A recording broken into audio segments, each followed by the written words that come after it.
Então, já que você levantou a bola aí do FDIC do São Paulo, então já vamos para esse próximo assunto.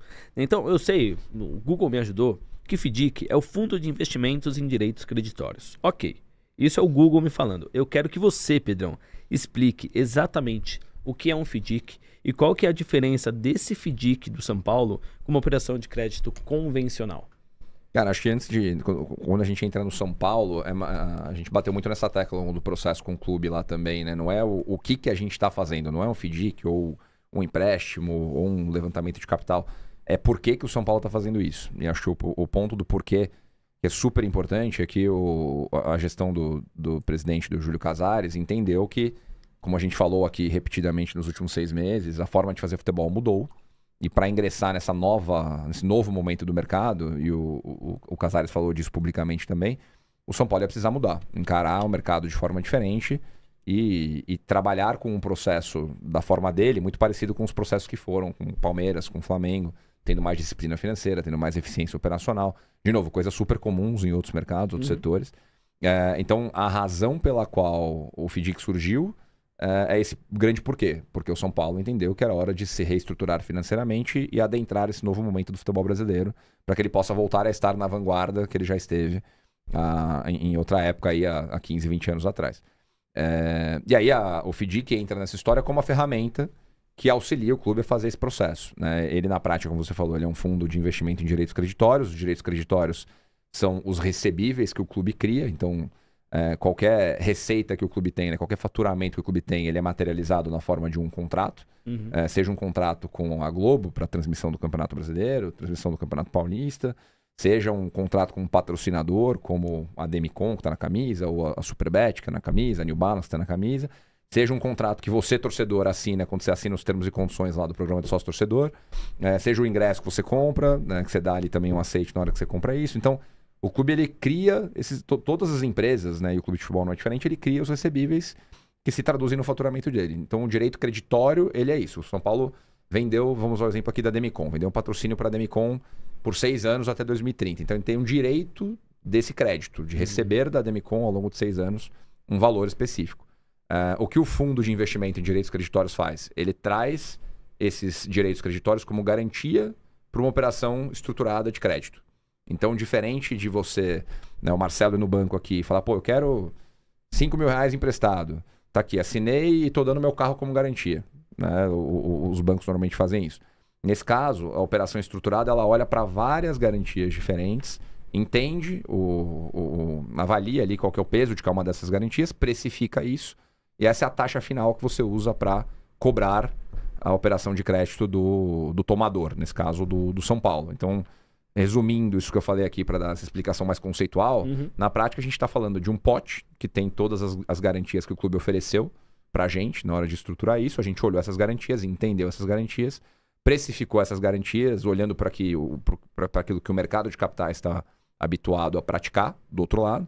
A gente não inventou isso, né? A gente tem já diversos milhares de FDICs aí em operação no mercado, e empacotou isso num produto. Então o FDIC, ele é esse produto de crédito que hoje está sendo utilizado dentro do processo de reestruturação financeira do São Paulo para trazer uma injeção de capital novo, e esse capital novo ele vai ter 2 destinações principais.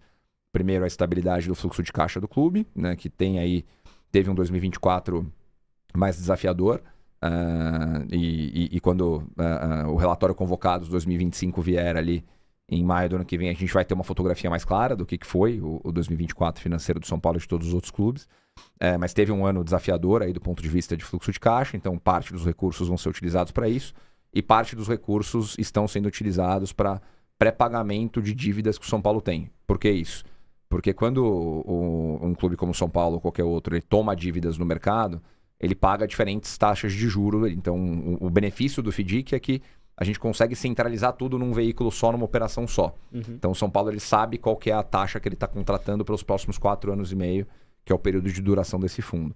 Do outro lado, o que o clube sempre fez e diversos outros clubes sempre fizeram, da mesma forma que empresas fazem. Você pode trabalhar com 4, 5, 6, 7 bancos, ter operações diferentes com esses bancos e taxas diferentes com esses bancos. Então, o São Paulo tinha ali uma taxa de juros mais alta do que a taxa de juros que o FDIC oferece hoje para ele. Então, ele pagava mais caro em juros, né? O balanço de 2022 trouxe ali, se eu não me engano, foram 80 milhões gastos em juros pelo São Paulo, em 23, 85 milhões gastos em juros pelo São Paulo, e uma dívida que vinha aumentando, muito parecido com o que a gente falou do Palmeiras, do Corinthians aqui semana passada, perdão. A dívida, o principal da dívida vinha aumentando, porque o clube estava pagando juros, mas não estava conseguindo resolver a dívida por si só. Então a premissa, né, da gente usar a parte desse capital novo que está entrando é resolver esse endividamento bancário que é oneroso, é mais caro do que o fundo. Então a partir do momento que a gente bate nos bancos com quem o clube já tinha um relacionamento prévio e pré-paga essas operações usando esse dinheiro novo, o clube agora está contratado numa dívida mais barata, então ele economiza em juros. Né? Então a tese, né, que a gente construiu lá junto com o clube é que ao longo do tempo você consiga reduzir o volume financeiro gasto com juros, né, as despesas financeiras, e consiga começar a amortizar a sua dívida até que, da mesma forma que aconteceu com o Palmeiras, com o processo de reestruturação do Paulo Nobre, o Flamengo com o processo de reestruturação do Eduardo Bandeira de Mello, você consiga ir reduzindo a sua dívida até que ela deixe de existir.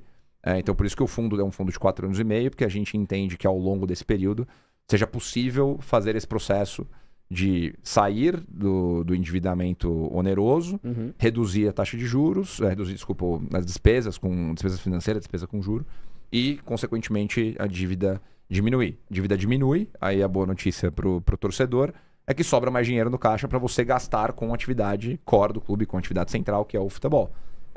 Então, por isso que, em paralelo ao anúncio do FDIC, o São Paulo também falou muito em disciplina financeira, em ter um teto para investimento no futebol, porque tudo isso anda em paralelo. Então, não dá para, né, eu, de um lado, fazer um movimento grande, e o São Paulo está sendo precursor nisso, né, de acessar mercado de capitais para levantar uma dívida aqui no Brasil. Então, isso é um movimento complexo que envolveu a Outfield, envolveu a Galápagos, envolveu o clube, envolveu o conselho de administração, o conselho deliberativo, né, muita gente envolvida. Então, fazer um movimento desse leva tempo, é complexo.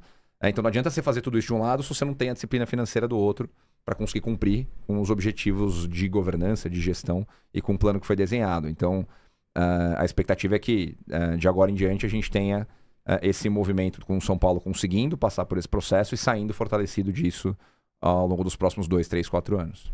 E, Pedrão, no nosso episódio com o Mauro César Pereira, ele usou um termo que eu achei bem interessante sobre esse FDIC do São Paulo, que era uma camisa de força financeira. Você falou, né, do clube ter uma inteligência financeira melhor. Então, inicialmente, para o São Paulo conseguir quitar essas dívidas, teoricamente, o investimento em formação de elenco, investimento no clube, teoricamente é menor? Ele não é menor, na verdade ele é muito similar ao que ele foi nos últimos anos em que o São Paulo foi competitivo, né? Estamos falando de um clube que foi 6º colocado no Campeonato Brasileiro esse ano, foi quarta de final da Libertadores, eliminado pelo campeão nos pênaltis. Verdade. Né? Fez jogo duro com o Botafogo, eliminado nas quartas de final pelo Atlético Mineiro, que chegou até a final contra o Flamengo também. Então foi um ano muito competitivo do São Paulo. 23 também, né, com o título da Copa do Brasil. Então a visão aqui não é que o São Paulo gaste menos, é que o São Paulo continue gastando patamares semelhantes ao que ele vinha gastando.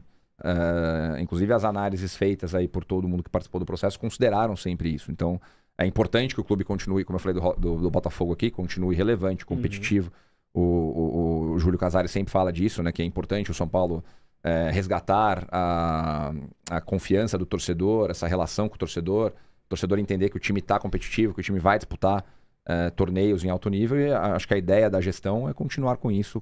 A ideia não, né? O objetivo da gestão é continuar com isso, com certeza. E apesar do termo que o Mauro César usou, na prática isso nada mais é do que ter mais disciplina financeira do que historicamente nas gestões anteriores. As gestões do Júlio a gente acabou vendo. A última pergunta aqui do chat, pelo menos por enquanto, para eu te fazer depois as outras que eu tinha anotado aqui, é do Matheus Cardoso, que aqui na imagem de perfil está com o símbolo de São Paulo. Tá? É um assunto que ainda está em andamento, digamos assim, a negociação, Matheus. Então eu vou reformular um pouquinho aqui. Que é sobre esse bilionário grego, aí, o Marinax. Ele já afirmou aqui, comprando uma porcentagem da base. Estão negociando, né? Esse empresário grego, para quem não sabe, é o mesmo que teve o nome ventilado para comprar o Vasco. Né? Ele é dono do Olympiacos, da Grécia, do Nottingham Forest, da Inglaterra, e do Rio Ave, de Portugal. Falaram que ele estava querendo vir aqui para o Brasil com mais força. Falaram dele também comprando ali o Vasco, lá com aquele trâmite com a 777. E surgiu recentemente notícias que ele estaria negociando com o São Paulo para comprar a base de São Paulo, ali, uma parte da base do São Paulo. Pedrão, não necessariamente precisa ser Marinax e base de São Paulo. Mas você acha que esse é o movimento que os clubes brasileiros podem usar como forma para atrair novos investidores, usando até as categorias de base, que a gente sabe que quando o jogador vai profissional é uma fonte importante de receita? Eu acho que sim, cara. A gente falou bastante também aqui em algum momento sobre isso, né? Não, nem só de SAFs nesse modelo que a gente se acostumou a ver, o futebol vai viver.